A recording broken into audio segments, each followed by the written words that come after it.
slate. Okay, go ahead. My name is Margaret Kosvar, and I'm here today with Joseph Pearl. Interview is being conducted in Beechwood, Ohio, United States of America, on November 12th, 1995, in English. What is your name? Joseph Pearl. And how do you spell it? Pearl. And where were you born? In Czechoslovakia. What is the name of your town that you were born in? Olka. And how do you spell that? Olak, I think so. And what is your birth date? My birthday is July 22nd, 1918. And how old are you today? How old are you? 77. Can you tell us a little bit about the town you were born in? This I don't remember. We moved from there to another city, Humana. And when I was 7 or 8 years, we moved to the Carpathian, Czechoslovakia. It was Carpathian. And I can't remember nothing from there. You don't remember anything from your childhood at all? No, I don't. What kind of a child were you? I was a good child, I think so. What did you like to do? There was not much. You went to school, to Hebrew school, and to the Czech school, and that's all. What kind of a student were you? I was all right. I mean, I was a very good student. Did you like school? Yeah. And what about your father? What was his name? Abraham Pearl. And what did he do? He was with lumber, always working. And what kind of a man was he? Very good, very, very nice, quiet man. Very nice, quiet man. Were you close to him? Yeah. Oh, yeah. And what was your mother's name? My mother's name was Silka Pearl. And did she work? No, household. We were 6 children. And what were your brothers and sisters' names? My older brother was Ducci Pearl, and then the other one, younger for me, was Ishu Pearl, and then I had a sister, Blanca Pearl, and Rachel Pearl, and Chaya Pearl. Where are you in the line of the 6 kids? Where are you? Are you the oldest? Are you the youngest? What are you in the 6 children? I am the third. You are the third. Yeah. And how was your relationship with your brothers and sisters? Very good. Very good. Did you guys play? Did you do anything together? We were always, but there was never time much to be together. Like I say, in the morning we went to the Czech school, in the afternoon we went to the Hebrew school till it's dark, and that's all. We went to sleep, and the same thing was that next day. You were Jewish, yeah. And would you consider yourself, were you a conservative Jewish home or a liberal Jewish home? Orthodox. You were Orthodox. Yeah. And did you go to synagogue? Yeah. What synagogue did you go to? I don't remember there. There was one synagogue, and I don't remember the name from it. And when we moved to the Carpathian, there was a sawmill, and there was not too many Jewish people. We had a house, and there we had services. That's all. There was no name for it, nothing. It wasn't a big town? No. Can you describe the town for us? The what? The town for us? What was the town like? The house? The town that you lived in. The town, there was a sawmill. And right around the sawmill was living about 30, 40 people. And the rest of the people, the most of them lived there, Jewish people. And the rest of the people used to live on the hills, around the mill too, but on the hills. That's not, what can I say, 100 families maybe. And I was there by the mill till I was 19 years. Then the Hungarian came in to Czechoslovakia. What year was that? I think that was in 1939. Then in October 1939, they called me into the army. This was a place, Hust. but 30 miles from where I used to live. And we were there, I was with horses, I don't know how to call it in English. I was riding a horse, you know. And we were there about 3 months. After 3 months, the boys start to run away to Romania. Romania and Czechoslovakia was the border, you know, on the border. What they did, they took all the boys from the Carpathian and sent to deep Hungarian. Me and about 7 or 8 boys, they sent to Szeged, was Romania, not far from Budapest, and to a different group. I was a regular soldier without a horse, just walking. I don't know how they call it in English. And I was there about 12 or 14 months. I can't remember exactly. Then came out a law, Jewish boys, Jewish people can be in the army. What they did, they took us, all the Jewish people, the Jewish boys, and they took us in a place, they call it Hod Mezővásárhely. Sharhei. But again, about 30, 40 miles from Szeged. And we were there, but sitting there and nothing doing, just waiting. They give us to eat, and we was there for a couple weeks. Then they sent their soldiers to take care of us, 240 boys. Everybody, instead of a gun, got a shovel. And we used to do with the shovel like with the gun, you know what I mean? Not long, just again maybe a couple weeks. And then they took us to work. Was a group of 240 boys. I don't remember exactly where they took us first from there, but I remember a few places in the time I was there by the Hungarian. Okay, can we go back for a second? Yeah. You said that you were 3 months when you were first drafted in the Army, you were 3 months and you were working with horses. Yeah. I was the rider. I mean, not with, I was a rider. Well, what exactly were you doing as the rider? Like a soldier, they teach us all kind of things, you know, like a regular soldier. And after that, we went how to take care of a horse and how to ride. And that's what it was. Were you fighting at that time? No. It was no. just training at that time? Just training, that's right. This is the rider training. All right, and you did that for 3 months? Approximately 3 months, I remember. Were you the only one from your family that was drafted at that time? Yes, just me. Okay.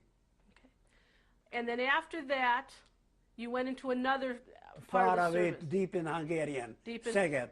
Okay, into Szeged. What did you do there? You said There, for 12 or 14 months. I was a regular soldier with a rifle, with a regular soldier, training and again training and again training, that's all. And like a regular soldier, wasn't different between a Jew or a Gentile. Everybody was the same thing.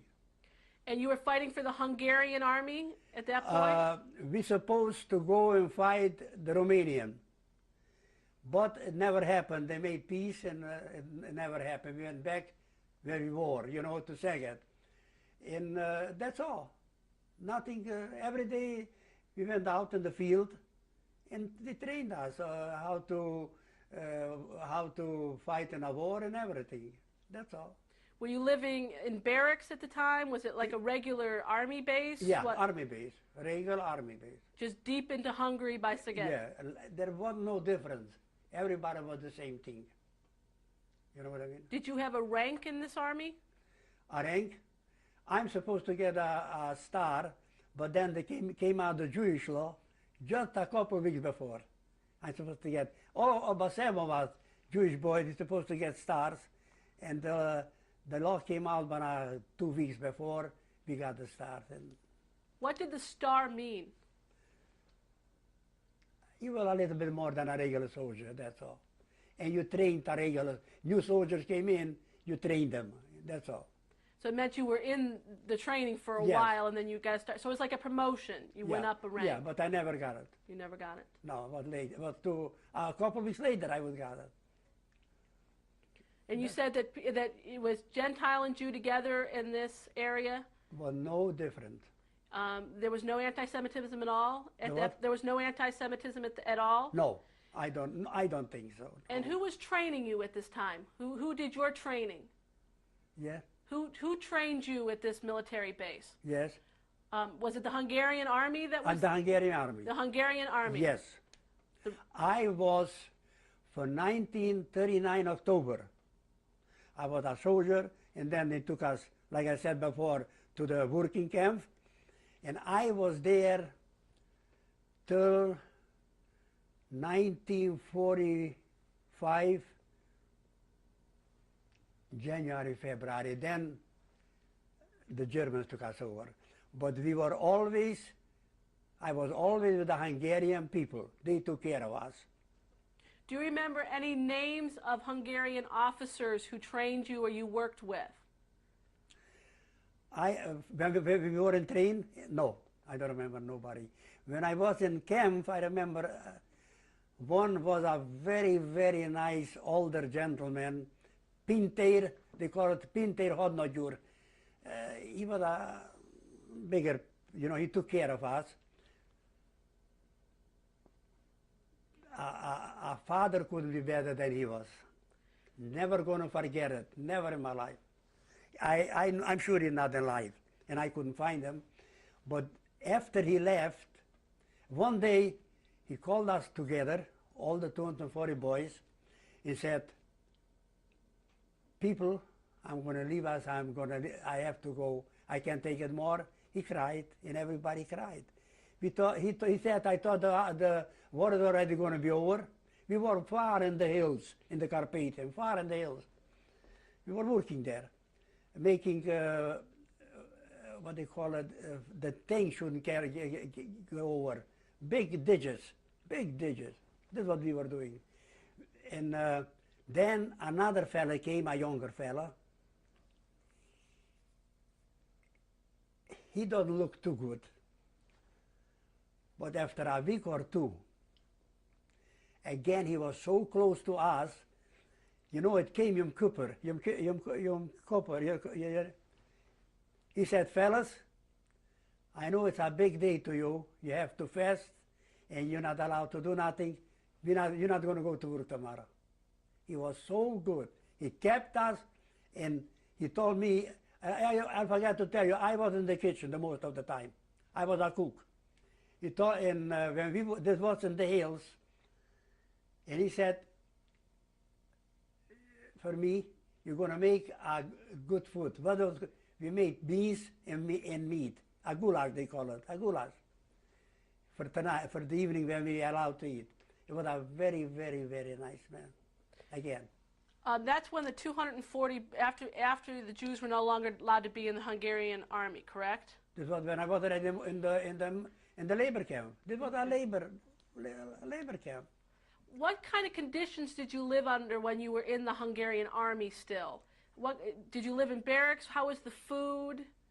The food, like everybody else, sometimes was good, sometimes not.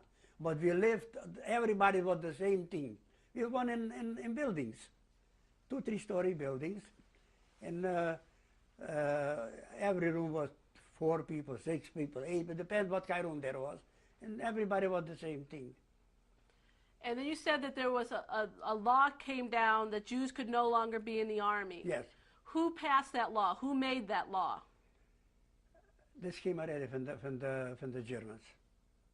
From the Germans? Sure. This came, the Germans was really in Hungarian too, but on us, on the working people, on the 240, there was more 240 people, a lot of them, the Hungarian took care. The Hungarian soldiers let the 240 people, there was by 8 or 10 Hungarian soldiers, they were watching us.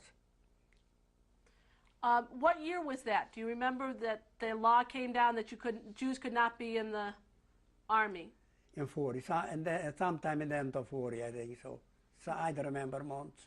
And then they moved 240 Jewish boys, you said. In their group, but always 240 people in our group.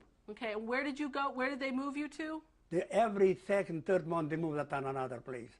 Never we were on a place 5, 6 months. 2 months, 3 months, that's all. And we moved us. I was on 100 places, I don't remember. I could remember 5, 6 maybe, but it's impossible to remember. Do you remember the first one you went to? No. What did you do there at the first one? We started to dig ditches for the army, for the tanks couldn't go over, deep, 12, 15 feet deep, or a meter, not feet. And that's all and then sometimes we worked on the railroads. We repaired railroads. And that's all what we used to do, railroads and ditches, nothing else. And you said you were a cook at this time? I wasn't the cook. I was in the kitchen the most of the time. I was lucky. What kind of food did you have to cook? From the first time, the food very good. The last 2, 3 years wasn't bad. Was pretty good, regular food. After this, wasn't so good. It was still food, but not so good. Beans, beans always, and beans with meat, sometimes without meat. Bread, you used to get a half a bread, let's say, for 3 days, a pound of bread, and that's all. When you were in these labor groups, Yeah. who was guarding you? Who? Who was guarding you at the time? Who was the Hungarians The with Hungarians you? watched on us, and they supplied the food and everything. How did they treat you? But us, I tell you something, wasn't too bad. We were pretty good, I mean, decent. I mean, we were I don't know what, but nobody get hurt, hit or something. Screaming and hollering, yes, but it wasn't too, it was, how can I say? If I'm going to tell you it was very good, no, it wasn't. But you could survive, let's put it that way. We survived. What was a day like? Can you describe to me what a day was like in these labor groups? What time did you get up? When did you go to work? When did you eat? We get up at 5 o'clock, 6:30 or 7 o'clock, everybody got a coffee, and maybe sometime a piece of jam, marmalade they call it. And they went out to work. In lunchtime, I used to take out the food with a horse and wagon where they were, you know. And supper time, they used to come in 5:30 or so, and that's all. You're not allowed to go no place. You were always like in a jail. You're not allowed to go no place. And did you sleep in barracks or tents? It depends where we were. We were used to sleep in private houses too, on the porches. They let us sleep. They put straw on the ground. If we have blankets, we used to sleep there. Sometimes we used to sleep in a barn. It depends where we were, in what city we were, what they find for us, you know what I mean? We don't have houses, no, but in barns and there where they used to keep the cattle, there we used to sleep. And that's all. Outside on the porches. We used to sleep in a few places, and the soldiers used to watch us all around, you know what I mean? You know, we weren't allowed to go no place. Eat supper and go home. Go where your place was. That's all. At night, did you have a chance to talk to the other prisoners that were with you there? No, we weren't close. 240 people, let's say, was here in this city. Another 240 was in 10 cities further or sometime. I really don't know where the other people were. We never knew where the other are. But within your own group of 240, what did you talk about? Nothing. We were talking when the war was going to be over. We were waiting every minute, every hour.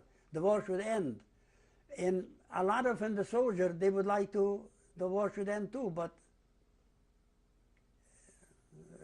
it ended already a little bit too late. Did you know what was happening to the Jews in Europe at that time? We knew one thing. You know that I told you before, the fellow was so good to us, and then he went home. He said once for us, he knew what the problem is, but he said, listen, fellas, now, I have to tell you something else. I was in a place, they called it in Hungarian Szolnok, a big city. We were working there. And I was lunchtime. They called me in the office. I was given the lunch, and they called, right away, leave it and let the boys wait and go in the office. I came in the office, and this fella, Pinter, Hodnajur, with tears in his eyes, he said, this time they call me Zoli. Here's a telegram, your father died. You know? And he said, now let me tell you something. My parents was still home this time. He said, you know, we used to wear the yellow bands on the arms. He said, Zoli, I'm going to give you a ticket on the train. Take off the band. If they're going to see a band, they're going to catch you, they're going to bring you or lock you up. And go home. I know you have to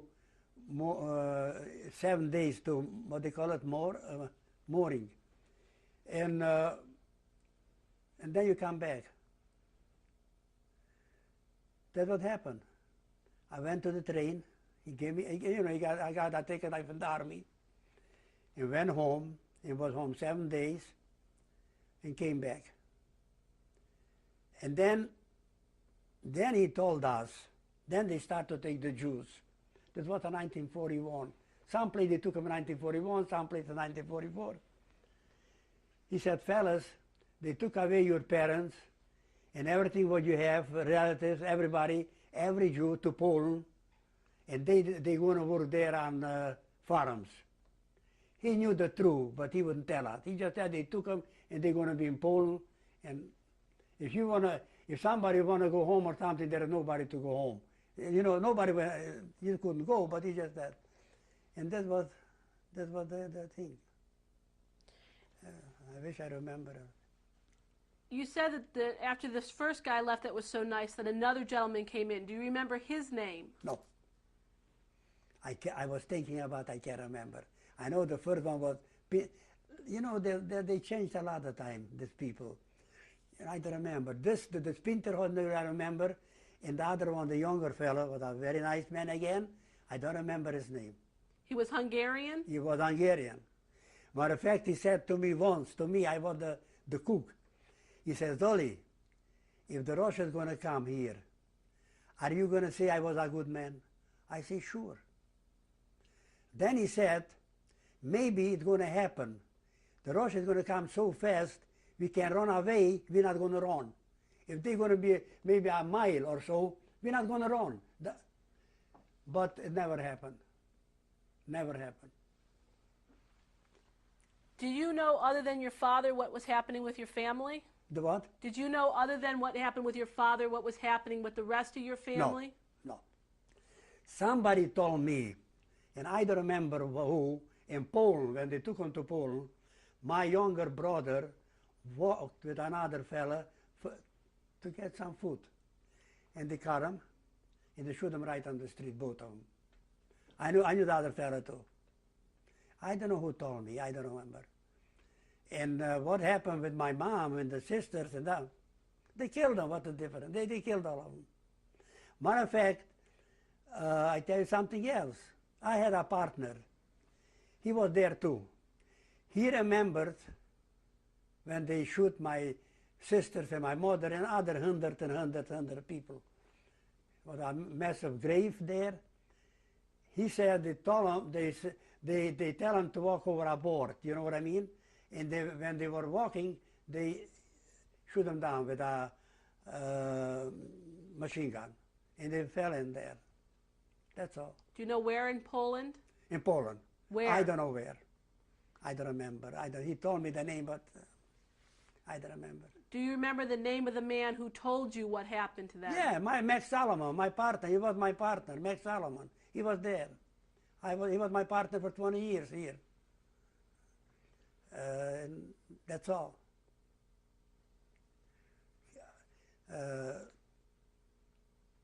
I remember, like I say, we were in other places. Then we walked and walked. They took us, we went, I don't know if you heard about Kolomai, in Poland, Kolomai.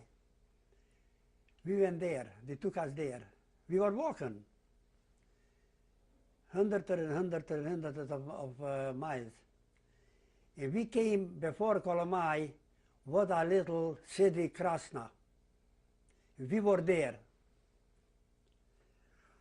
All of a sudden, one morning, and it was the same man that I thought he was so good to us, the young man. He said, fellas, we have to go back. The Germans are behind, and the Russians are moving after the Germans. They are running, but we have to go too. Fine. What happened?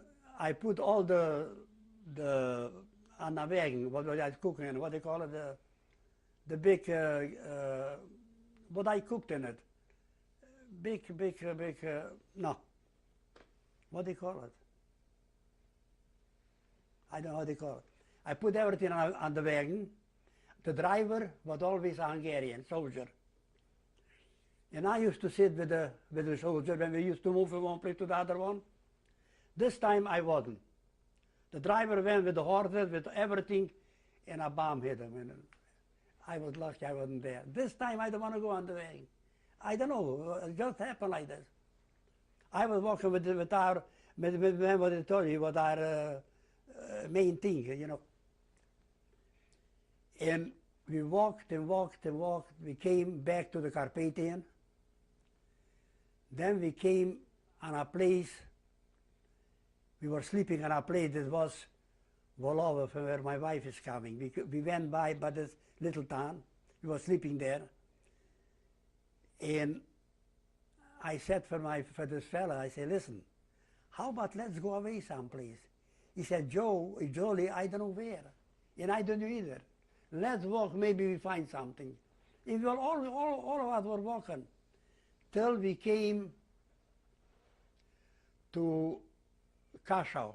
This was in Slovakia, where I was born, not far where I was born. We came there. We were there for a few days. All of a sudden came an order. We have to leave. We are going.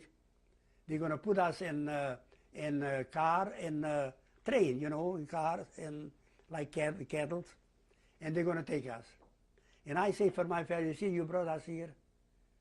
You should never came here. He said, Jolie, I don't know myself where I'm going. We were going. They told me go. I was going, he said. They put us there in a train. I don't know how many hundred. There was more of us. Not just the 240 people what we had. There were a lot more Jews. I don't know, maybe 2,000, 3,000, 4,000. They put us in the train, you know, like kettles. You couldn't sit down. You couldn't sleep. You couldn't do nothing. No food, no nothing. And they took us to a place again in Hungarian, Sopron. I put it on a piece of paper here, Sopron. This Sopron was on the border again with Austria. There we came. They put us in a farm, in a big barn. All the 240 people. The rest of them, they went separate, but we went separate too. It was cold. It was something like now, at the same time, I think so. And, but there was straw. And we were working there again, I wasn't in the kitchen anymore. There was no kitchen. We were working, digging ditches for the tanks you couldn't go over if the Russians were going to come. We were there for a while, I think about 3 months. One day came an order, we have to move. They put us together already more, not just the 240. They brought from other places too, and we walked.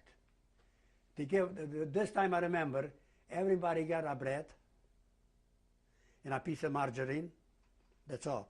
And we start to walk. Right in Austria, you know. We came in a little town. The most of the time we walked in the evening already. America was already bombing there. And we walked in the evening. And every town, the civil people knew already we're going to walk. They came out with sticks, in hitting us, in killing us. We used to run. I was again lucky, I never got hit for nobody. But some people next to me, they fell down, they hit them with a piece of 2x4 or something over the head. Young kids, 15, 16, 13, 14 years. You know, Jews are coming, and they killed. And we were walking like this. If I remember, it was about 3, 4, 5 nights. You know. Then we stopped in a big, big field. And we were there a day or two. Again, not far.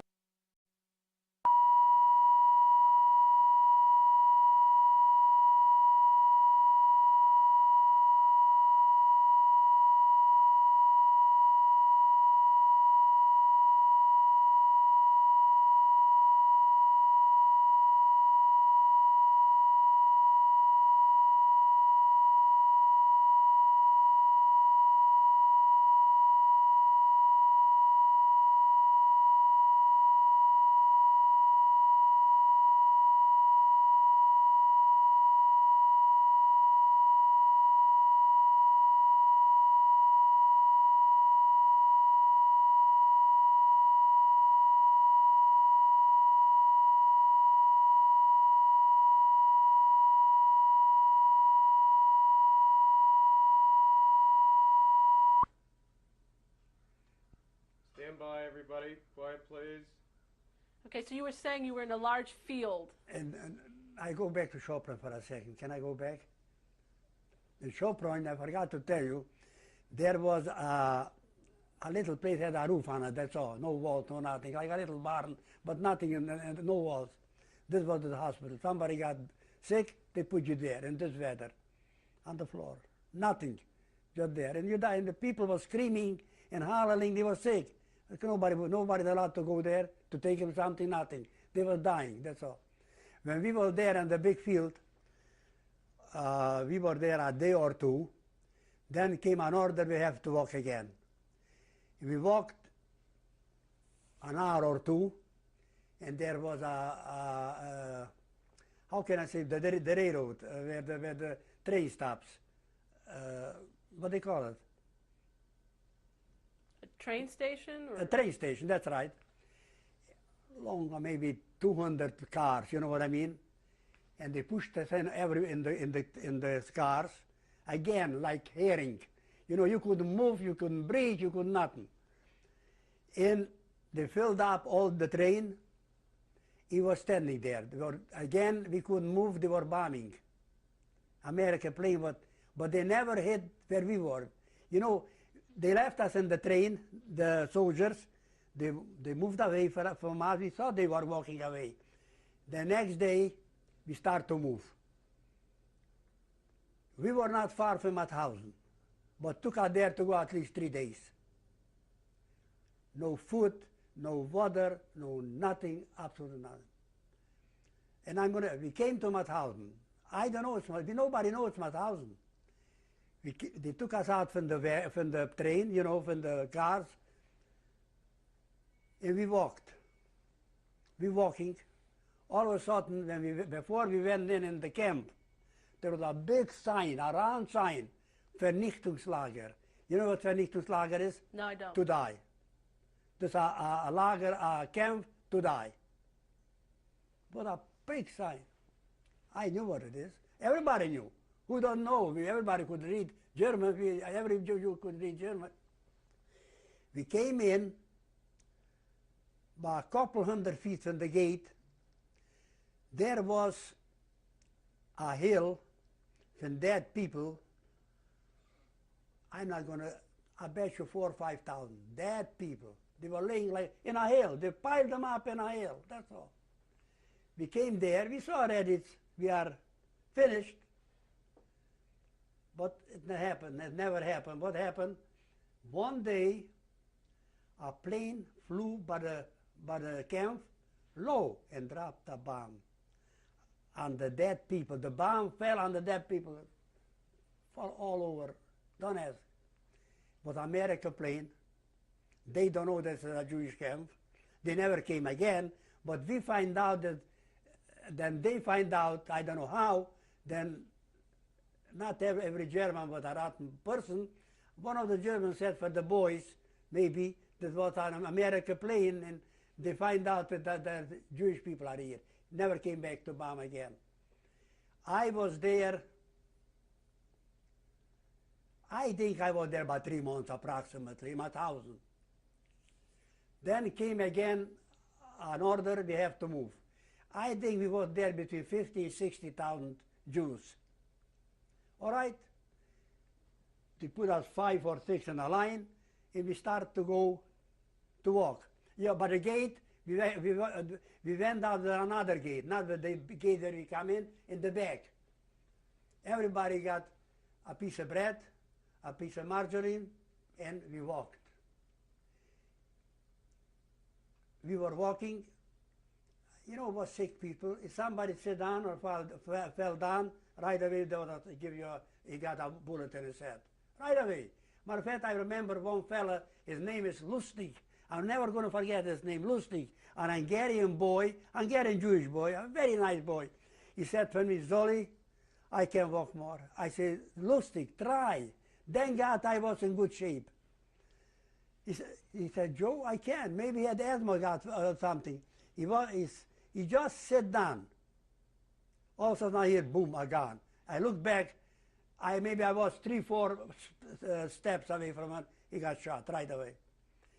And we were walking again, I think about 3 days.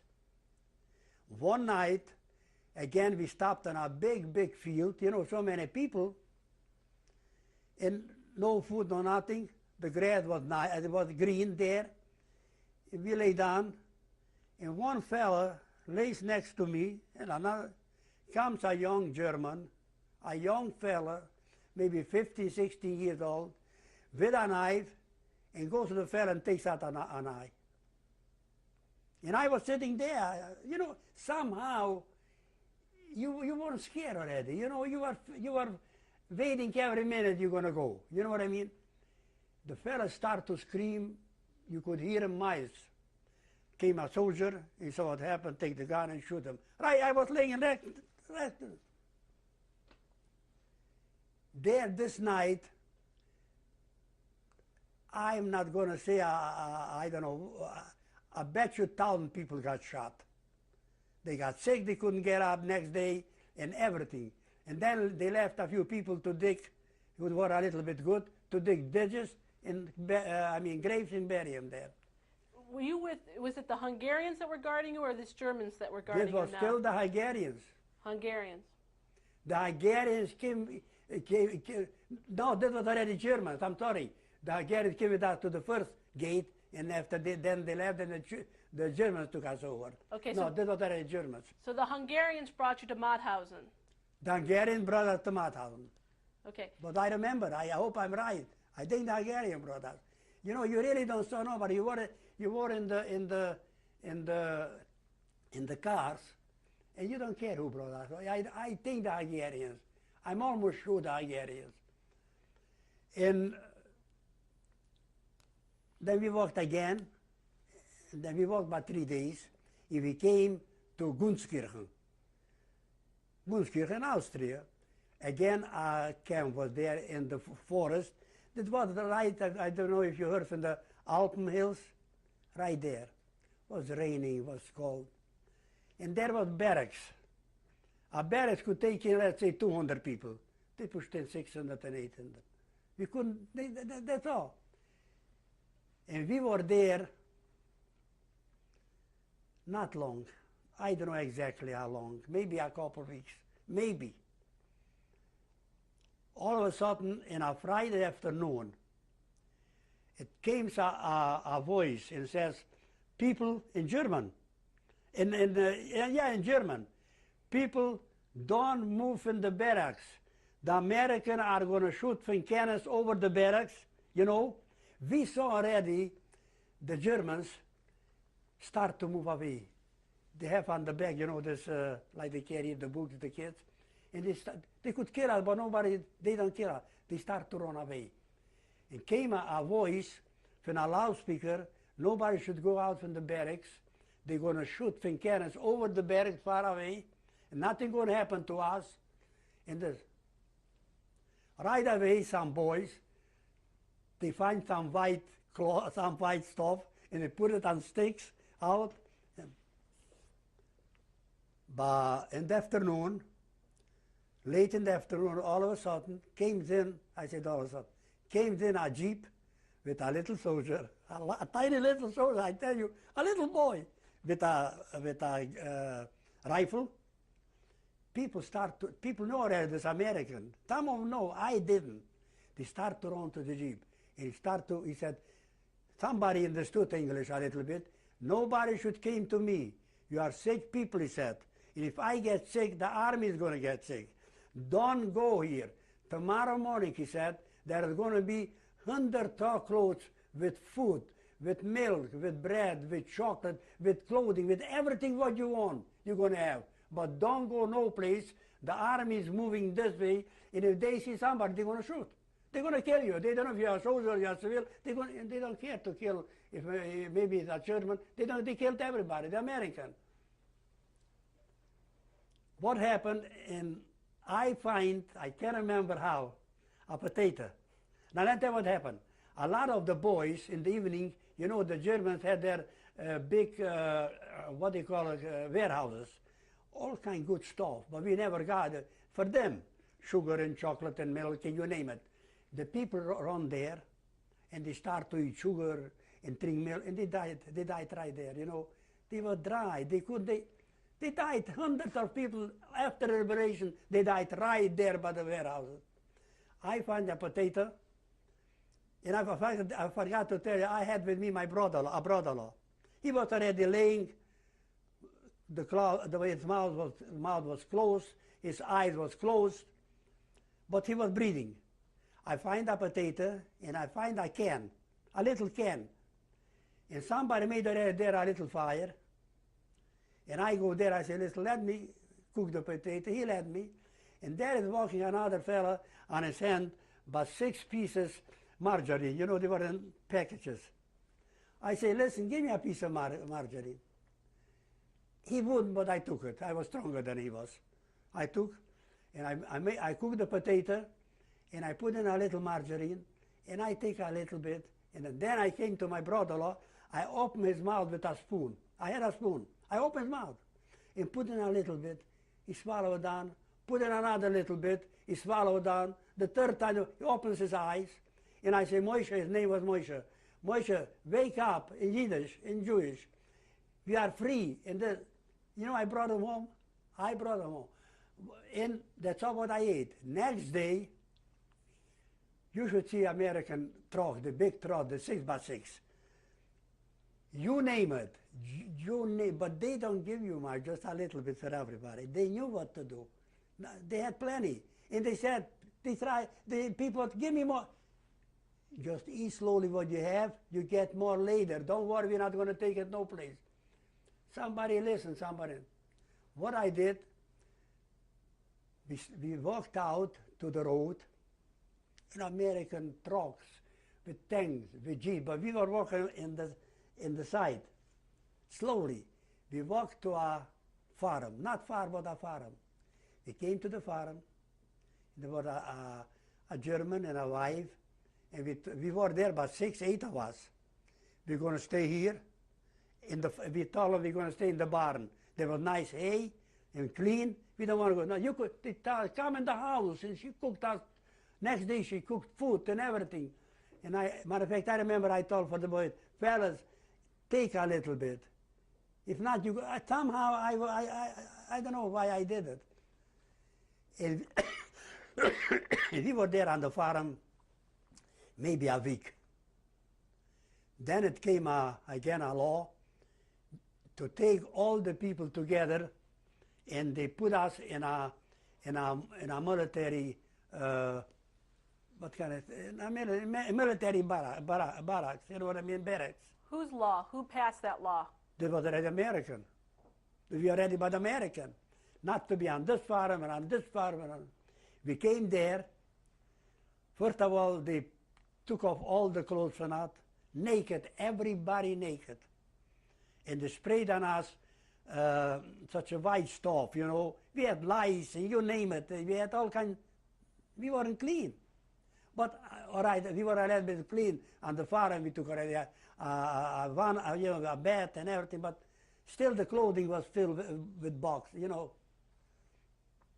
They sprayed on us, and they told us go there and there. There's full of clothing, civil clothing, nice clothing, and take what is good for you. And that's what we did. I took myself a jacket, a pair of pants, and underwear, and shoes. That's all what I need.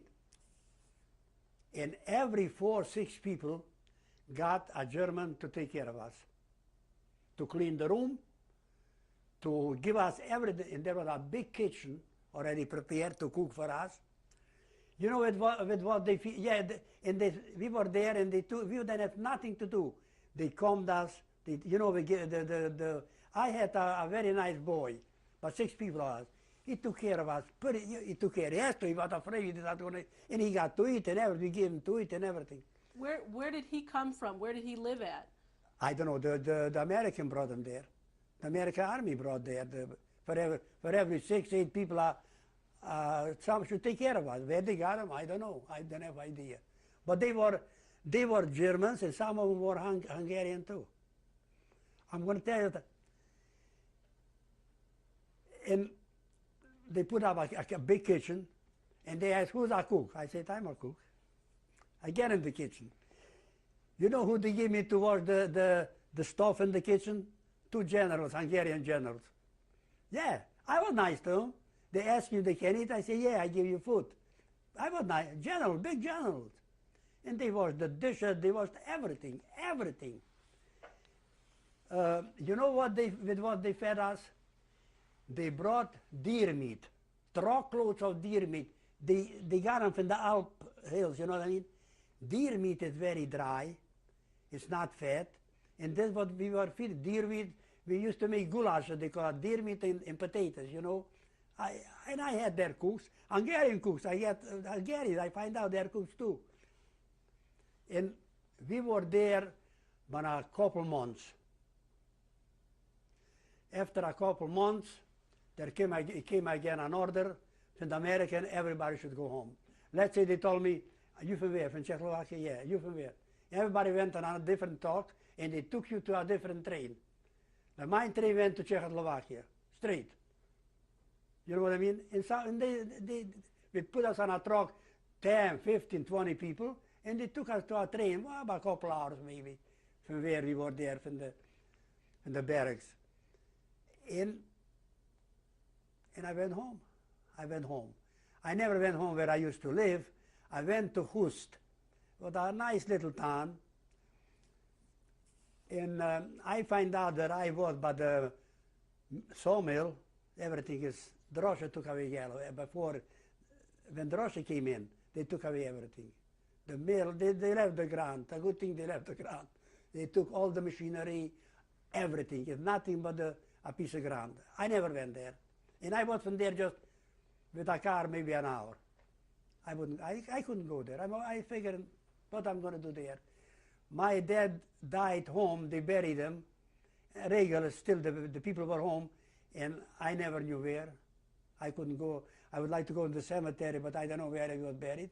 I didn't go. I couldn't. What happened? Then I was in Hust a little while, not long, and I started to make business like everybody else, to sell cigarettes, to buy this, to sell that, you know, to make a living. And I went to Budapest. You know, this time you're going on a train for nothing. Nobody asked you for a ticket.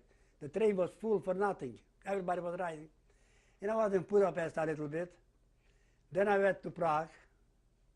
There I find my wife. And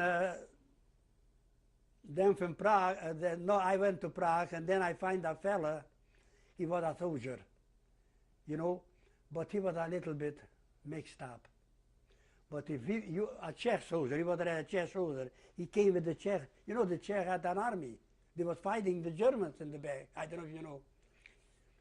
And he somehow, what he did, he was sleeping in a room, in a house, and in Prague, we never knew what gas is where we was living. We never knew that. And there was a gas stove.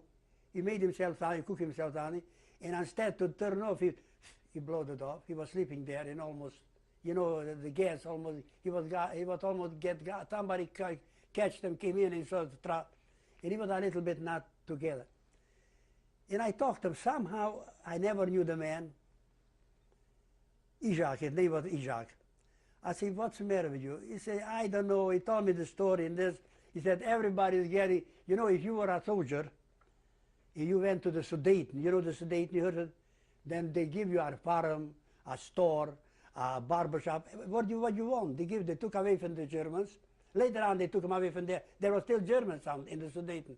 Later on, they took away from the, and this fellow said, I said, Isaac, what do you want? But I don't know how to he couldn't go to the big shot, to his commandeer. He was a Svoboda. His name was Svoboda. I said, you know, Isaac, you came with me. I go with you. I came in, I took a good chair, and I said, Mr. Svoboda, he was in the army, and this has happened. He would like to have a farm. And I knew a farm in Rumburg, Horn-Ninjo. This is Rumburg together. That's a beautiful farm.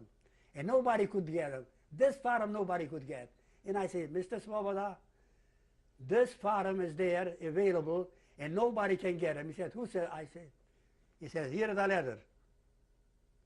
You go there and there and there. If you have a problem, you come here, and I send somebody there. I got the letter. I go with this fellow. I came in there to the, in the office to where they give the stuff away and everything. They don't like it. I say, listen, there was a lady. Lady, you don't like it? You don't have to. I go to Swoboda back. He's going to come with me himself. No, I don't say. You don't have to go. I don't say. You can have it. We go there. The name from the German, he wasn't home. She was there with a couple kids. Pitchman. I say, Mrs. Pitchman, I talked German. This farm is ours. You have to move out right away. You take 30 kilograms, like they let us to take, I say, you can take 30 kilograms, everything what you want, 30 kilograms. I give her that order. Out. And we got the farm, cows, pigs, chickens, horses, you name it, everything, everything. Really two big houses, nice houses, I mean houses. And we got a farm. And I say, Isaac, yeah, what I left there was a man who used to take care of the farm. Oh, what's his name? Brunner. I say, Brunner, you're going to stay here. Mrs. Pitchman is going to go, you stay here. He was staying here a few months and working in the chauffeur. I wasn't there, I was running around to make business. I wasn't a farmer. Cigarettes, you name it, I sold everything. Where did you get the money to buy the stuff that you sold? How did you go into business like that? We start with a little bit. You think I remember exactly how it was? You got some money when I came to Budapest. There was an organization. They give you some money, and I remember. I went to Bucharest, to Romania.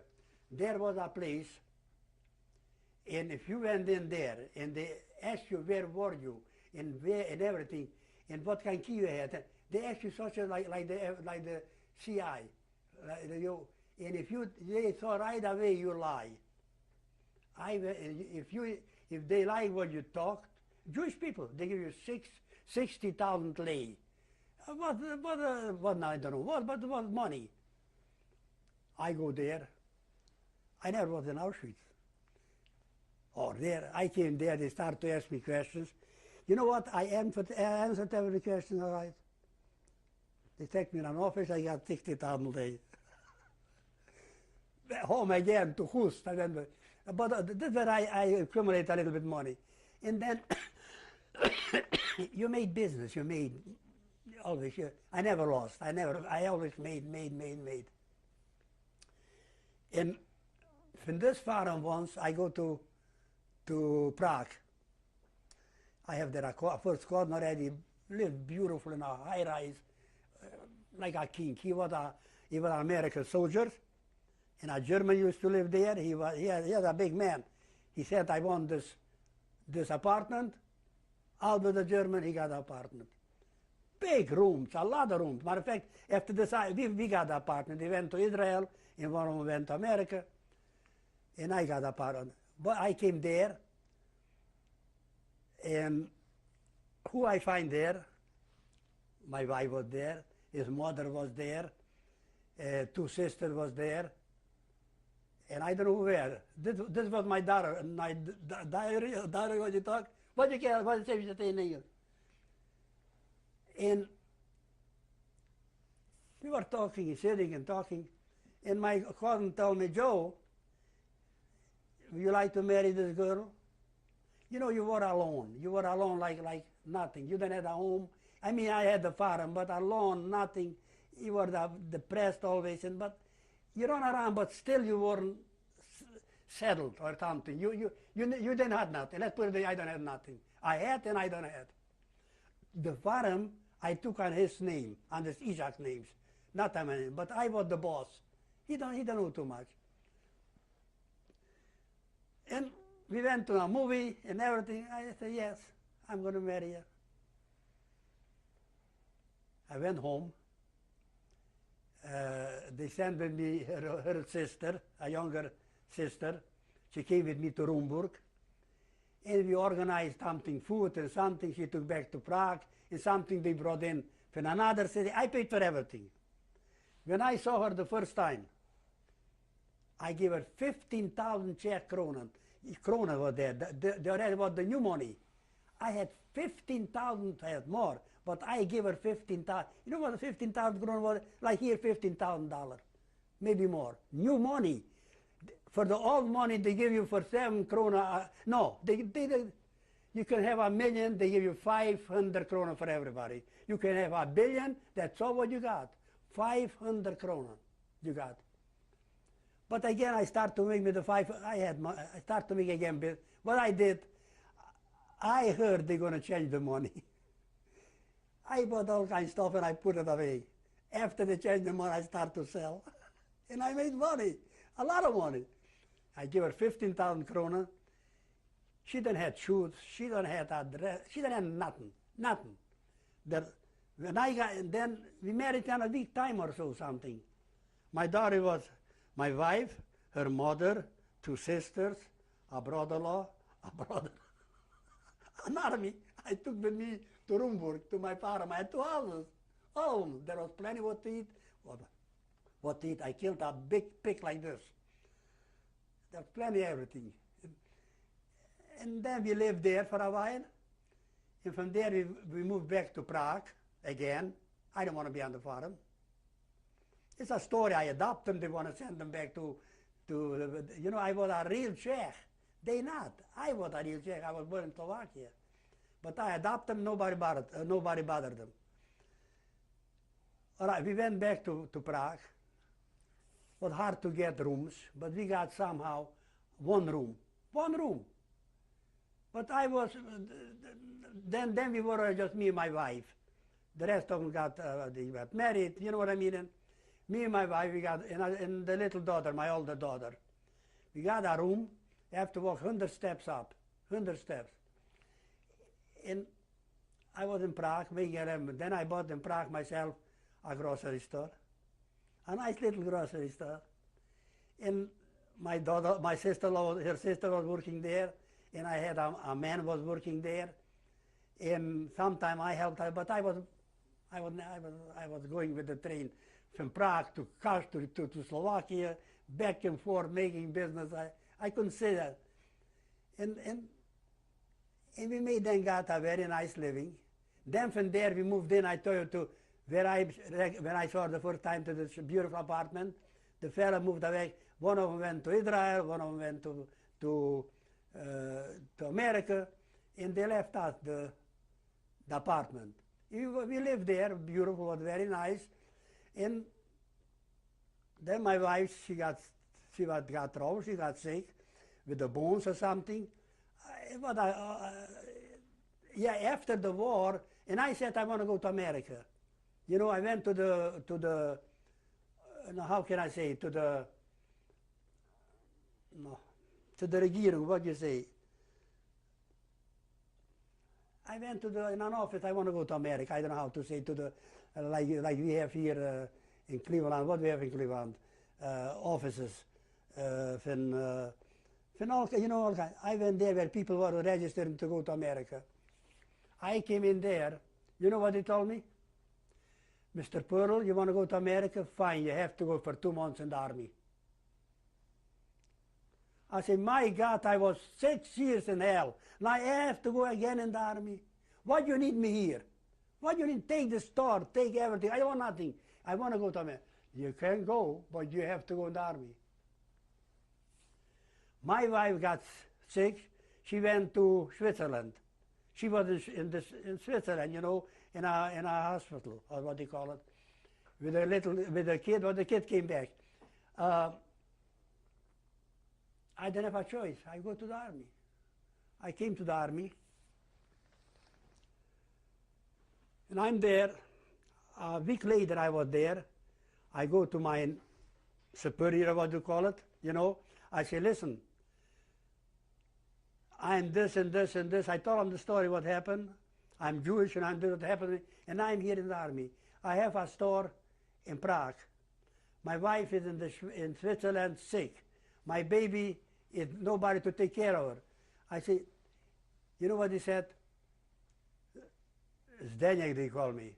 I let you home every weekend, Friday, Saturday, Sunday, you come back Monday morning. It was about 60, 70 kilometers from Prague, the place. An hour and a half with the boss, you know. Fine. What I did, it came Christmas, was Christmas time. You couldn't get sugar, chocolate.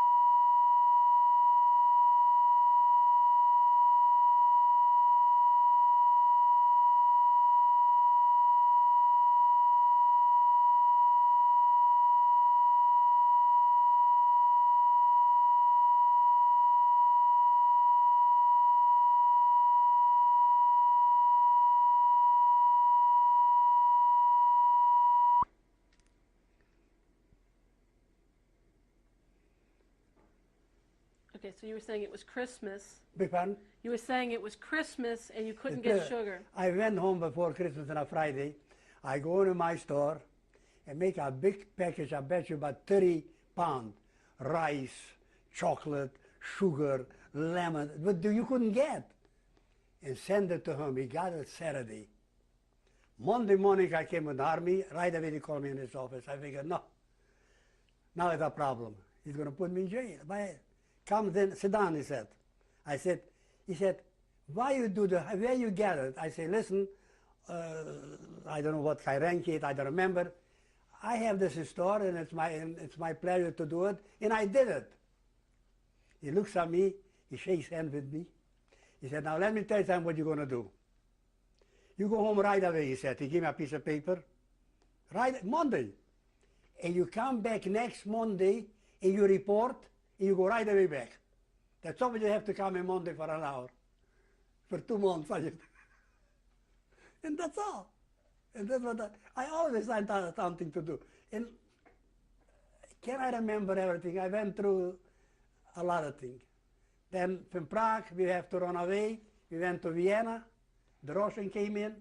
They took away my store. They were looking for me in the radio. People came after me to Vienna, and they heard on the radio, they're looking for Zdeněk Pearl. I was already in Vienna. And then my wife came from Switzerland to Vienna, and we were there, I think, 9 months or so, 7 or 9 months. And then I was in a place, in a cafe house, you know, where there were people coming together and talking and playing cards, not me. A fella came to me. Matter of fact, he lives here. Sid Simon, he lives here. I never saw him in my life. I never knew who he is. But I was very nice dressed, always in a leather long coat. I was really, I liked nice dress. He said, listen, young fella, what are you doing here? I said, That's not for you. They playing cards, that's not for you. And this is the Russian zone. You know, the Russia used to be there, but he said, you have to go to America. I said, how can I go to America? He said, go there, and they're going to, that was the Rothschild Hospital, they call it. And register there, they're going to take you there. They're going to go buses, and they're going to take people from Vienna to Germany, to Germany. And that's what I did. We went home, and I talked to Goldie, what I heard, and it's not exactly like I say it. And we went to Germany, to Munich, and from Munich we went to Gabardey. There was again a camp, for Jewish people, and from there you used to go to America. They give you their food, and if you need it or something. Who was in charge of that camp? Who ran that camp? Jewish people. I don't know the name. One was Katz, I remember. And another, the police chief was Knittel, I remember. But again, then I started to make business a little bit there. I registered myself to go to America. It's a long story, and I don't remember. And they called us one day from Gabardey. We went to Veldafing, Canada, and they dismissed this camp. We sent us to Veldafing, another camp. Or they call us, we have to go to Munich, to the CIC, what do you call it? I don't know. But there, they listen to you, what you are and how you are, and what they could tell. They could say no, and you could say yes. The CIC, I think so. We came in there. That's all what I heard from other people. Joe, if they're going to say okay, you should know that's all right. I don't know what okay is. I don't know. Okay is okay. We came in there. Again, God was with us. Came there a German lady. She was the interpreter, you know what I mean? All of a sudden comes in a general, drunk, like, I don't know if he couldn't stand on his feet. Instead to ask her some questions, he said, okay. She was okay, we went out. We were okay. Maybe they asked a couple questions, nothing, but then he said, okay, he was drunk, he don't know what he's doing. Okay. And we went home. You couldn't say for everybody, have to hide it. People were jealous. They are going, they are not. They report you, you're a communist, people was bad. We came to America, I came to Philadelphia. I'm supposed to work in a rubber company, in a rubber factory. I came to Philadelphia, to the joint, I call it joint, and we came there. They give us a place where to stay, and they give us $17 a week to live. We weren't there too long, just a very, very, very small. And here in Cleveland, I had 3 uncles. I called up here to find out. One of the uncles sent his son, he should come and see us. As a matter of fact, he lives in Los Angeles. He came to see us, and he said, Joe, let's go and stay here with the baby, and you come with me to Cleveland, with the train, in the night. Fine. I came, he said, Joe, when you came to Cleveland, if Uncle Harry is going to tell you should come to Cleveland, you come. You're going to come. If my father is going to tell you, or the other uncle, don't pay attention. That's what I told him. I came in and I went to this Uncle Harry. They took me straight, he had a bar. He took me straight in the bar. I remember there I had the first meal, what do you call it, from beans they make it. What do they make from beans? It's so hot stuff. Chili. What? Chili. Chili. I ate the first time in my life. I saw stars in the sky. All right. And I went to sleep with the uncle. And the uncle said, Joe, you come here. Just come, you're going to stay with me. And we're going to find a job. And I went back to Philadelphia. We came here. No, I went back to Philadelphia. And her mother lived in her sister, Goldie's mother and sister, they lived in New York. From there we went to New York to visit, to see my mother-in-law and her sister. And my uncle bought himself this time a new Hudson. I remember, I bought myself too. And he sent his new Hudson with my uncle's son and my aunt. And the other, you know, they came to pick us up and they brought us to Cleveland. And we were a little while, very small while, with my uncle. I couldn't stay there. The kids were, I don't want to say nothing. One of them, two of them already died, young people, they died. And we were there, and it was hard to get a job, very hard. There was a fellow, Rabbi Ganud, a rabbi. My uncle belonged to his shul, to his temple. And this rabbi find me a job for 80 cents in a little shop. There's already two people working. I never worked in my life, nothing but with a pencil. You know, in Europe, by the sawmill. But I came here, I was healthy, I was young.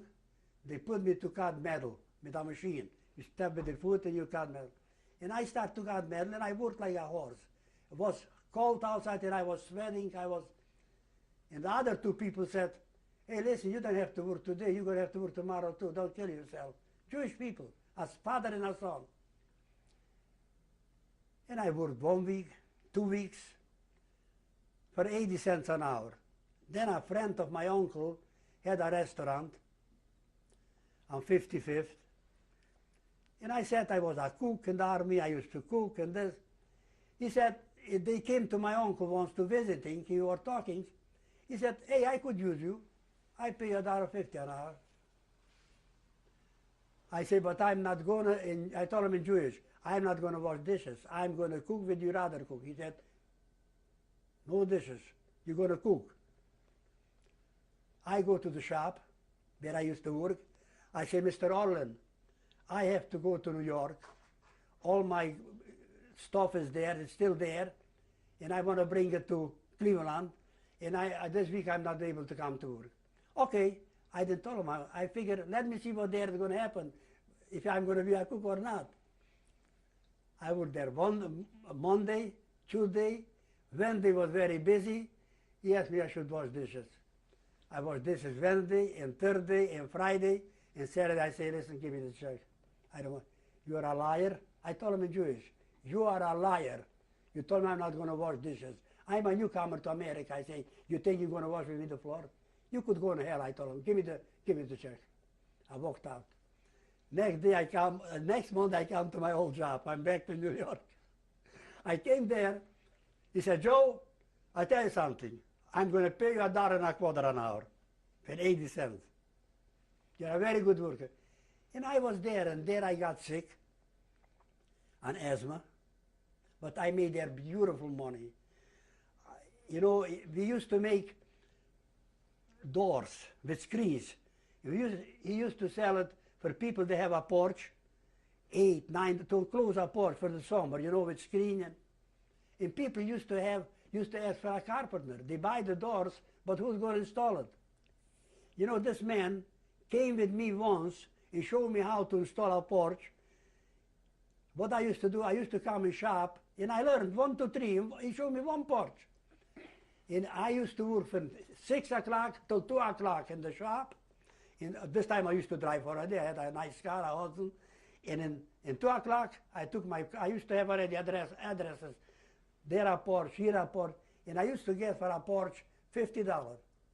In 2 evenings, I used to make a porch. Every week I made 3 porches, $150, $160. Made a lot of money. In a shop I made wages. And then I got sick. I was very sick for a year. I was in and out in hospital, more in hospital than home. I got so sick I couldn't breathe. But then, thank God, the asthma settled, and I got compensation. I got sick in the shop. You know what I mean? I got compensation money from the, you know, They asked me where I got sick, the doctor, and I told them there and there. And the doctor reported, you can go off compensation, you know what I mean, and get every week so much money. $10, $15, they're going to pay so much money. And this was already after a year I was sick. I was in poor, very poor. I couldn't. We almost went on what's the name what they call it on the state for money for food for food Welfare? yes, but I got in one time. It's so long. It's so long. Some lawyer find out. I don't even know he find out that I got sick. He come out to us, and he said he find out he's a lawyer from state compensation, and he's gonna. I got $3,000 one time, back paid. When I got the $3,000, and I'd hear a relative, he was a salesman from houses, and he knew how to build, and we talked to him, and he said, what a difference. I went and bought a lot on Scottsdale, I'm never going to forget, for $2,000, and he was my partner, and we built a house. The first house, we made $3,000. And then I went my own way, I started to build, and here I am. Can you be patient with me? I want to take you back for a little bit, okay? I want to go back to when you arrived at Mauthausen. What was the conditions like in Mauthausen? What was it like there? And where? In Mauthausen, what was it like there? In Mauthausen, you were there sleeping on the outside, on the ground, and in the morning, they give you a little bit warm black coffee, and in the evening, they give you a little bit soup. Sometimes you have a potato or two, sometimes not, and that's all. That's all what you did, nothing else. He was waiting for the death, that's all. Did you work? You didn't work at all at Mauthausen? No. No work, no nothing. They let you sit there and they give you a little bit to survive. How long can you survive like this? You know, that's all what we did. You said that an American plane dropped a bomb on Mauthausen. Yeah. What did you think about that? First of all, we don't know what kind of plane this is. We just thought but you know what? I don't know if I was 100 yards from the place where the bomb fell. There was, like I told you before, there was a big, like a hill with dead people. Thousands of dead people. That's all was naked, you know, naked. Bones, that's all what you saw, skin and bones. I'm going to tell you something else. There were some people, they went to the dead people and they tried to cut off a piece of here, you know, and to eat it raw. There was people like this. I saw it. When a person is hungry, there was no grass, there was nothing, just concrete, let's put concrete or something. And there we just, day and night we were there. If it was raining, we were there. But the weather was pretty good in the time when we were there. But that's all. No work, no nothing. No. Did the people mostly, were they dying from starvation, or did the Germans beat you, or? They died from starvation and from they hit them, and you know what I mean. They killed, but the most of them died. They got sick and they died from starvation. That's all. And they throw them there. After liberation, you said you were with your brother-in-law. Yes. What wife was that brother? The what? What was your wife's name? That brother-in-law's my sister was his wife. She Your lives. sister. She's in New York. She's here. When we came to Hust, when they took us to the train, and we went to Hust, we came there. Then we find out that his wife, my sister, lives. And we went straight to the house. We went down from the train. People were waiting already there, you know, to see maybe some people are coming. The people who were there from before, maybe some people are coming, they know them. They were standing by the train and waiting. And when they saw me and my brother-in-law, they said, Moshe, your wife lives here. She's there and there and there. Just like this. Were you married before you married Goldie? Yeah, What was your wife's name? Feige. When did you marry her? Oh, I don't remember.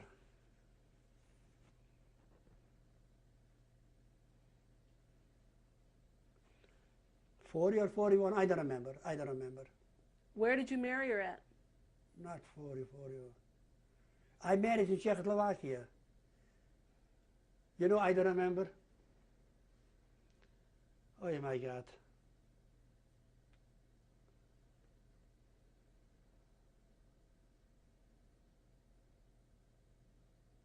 Maybe in 41 or 42, I don't remember. I don't. I really don't remember. We were together very little. They took him very soon. After we got married, they took away everybody. What happened? And I was in camp, you know. What happened to her? They took him to there. What happened to the other one? They killed them. I don't know. They killed all of them. I think it was in 41. I think so. In like I say, we were very, very, very little together. They took me right away to the camp again, you know what I mean? And they took them away, and I never saw them. I never know what happened. I know they went straight in the chamber, and they burned them up in the gas chamber. Where in Poland? Do you know in what gas chamber? I don't know where they took them. I really, maybe to Auschwitz. I don't know. Nobody knows where they took them. Like I told you, like the fellow that was so good to us, our captain or something, he said they took him to Poland, they're going to work on farmers. But this is not true. They took him to Auschwitz. And if somebody, they went straight, I think, in the gas chamber, and that's all. After liberation, you said that you went a couple different places, but you went to Prague to find your cousin. How did you know your cousin was in Prague? In Prague, I was there just 2-3 days. You came to Prague, there was a kitchen. You came there, they give you to eat how much as you want. Breakfast, lunch, supper. I was there, I think, about 2-3 days. Then I went to Prague. Then again, I came back and I went again to Hood. Then I came back, you know, and I don't know exactly how it was. But I remember when I find this fella in Prague, and we went to even a farm. I got him a farm. And then we stayed all over there. I got married, and I took everybody there. And we were living very nice, very nice. I made business, money. I always made, thank God. And like I say, when I saw my wife the first time, oh my God, 15,000 kroner. A fortune, a fortune. What's the date that you were married? Beg pardon? What's the date that you were married? The 16th of December. I remember, I think I'm right. 1945. 1945, yeah. And you said you had a daughter that was born? Eva, yeah. What year was she born? She was born, don't ask me, I don't remember the dates, my kids. I don't. She was born there in Horijinjikov, in Rumburg. It was together, two little towns. She was born there, and she was maybe the first child after the consultation, after everything. Everybody, oh my, everybody was kissing her. We couldn't go on the street with her. She was such a beautiful baby. What year did you come to the United States? We came in 1950. 1950. Before we came with a big snow, they told us, but nobody could move a day or two.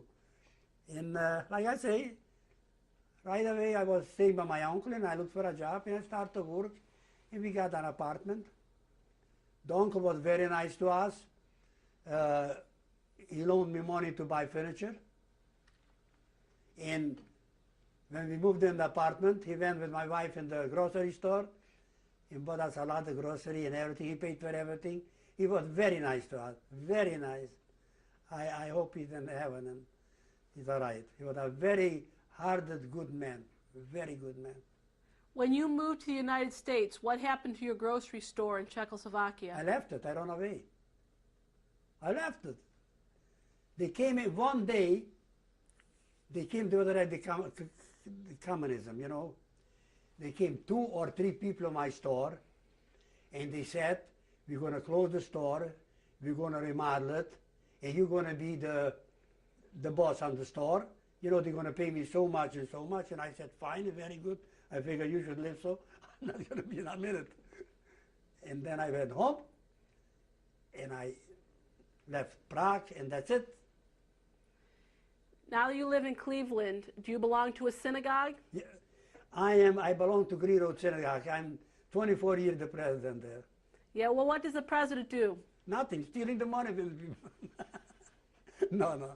But I think, you know, it's a lot of things to do. It's a job, you know, to see the synagogue should have money. And there is work. It's a big synagogue. It's not a small synagogue. It's 360 members.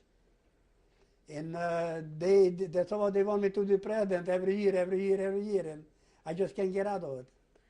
What does it mean to be Jewish to you now? What does it mean? Everything. I'm very, very proud to be Jewish, especially after such what we went through, you know what I mean? There is, I don't have, God forbid, against no religion something. Everybody can have what they want. But I'm proud to be an Orthodox Jew. And my kids are the same thing, all of them. My son belongs to the shul. My daughter belongs to the shul. The other one are in Columbus. But the high holidays, and they come in here almost every holiday, and they with us, we are together, my kids. What does the Holocaust mean to you today? How has it affected you? It affects even let's say I was in working camp. All right, maybe I don't went through what my wife went through, but my wife was there a year or so. I was there with the army and everything together from 1939 to 1944 is 5 years. You know, I can't too much talk from the Holocaust what happened to these people. I know what happened to us. A lot of people, like I was in, again it's Locke, I think so. A lot of companies like this, we call it a company, 240 people, they took them to Poland, and there they killed them there. I was lucky, they never took us. You know what I mean? But a lot of companies, they took there and they wiped them out. They wiped them out, that's all. And now I would like to live long and to enjoy my children, my grandchildren, and thank God we are all right, and that's all. We have a nice home here, we have a nice home in Scottsdale, and thank God we are all right. That's all what I need to live and to have a little bit more health. My asthma is not so good, but you know, today's all kind of medicine, they help me, that's all. Is there any type of message or anything you'd like to say to future generations about what you went through? I don't know, what can I tell them? They know already what happened to us, all of them. And we have to see there should be peace somehow, and not there's going on such a big anti-Semitism, how they call it. And it's you know, I don't know why. I don't know why people can be against people, you know. They hate us, we hate them, I don't know. It's peace, and everybody should live the way he can, and that's all. That's what's important. And everybody makes a living somehow, you know. Everybody makes a living. And thank God I never had a problem to struggle for a living. No, I didn't. I made myself everything what we need. And for my children, all the children went to the college. My son, my two daughters, they went to college. And everybody had work for himself. And that's all. My son is a builder. My other son is a doctor. The son-in-law, I mean the second son-in-law is a lawyer. And thank God, it's all right. It's very good. Just to live in peace, and that's all that. What can I say? I don't, you know, if you see what's going on, then people hate each other. For us, that's very bad. Maybe our children don't understand this, how bad it is. But for us, it's very bad. But thank God. It's going to be worked, somehow it's going to be straightened out. I hope so. Thank you very much, Joseph. Beg pardon? Thank you, Joseph, very much. You're welcome.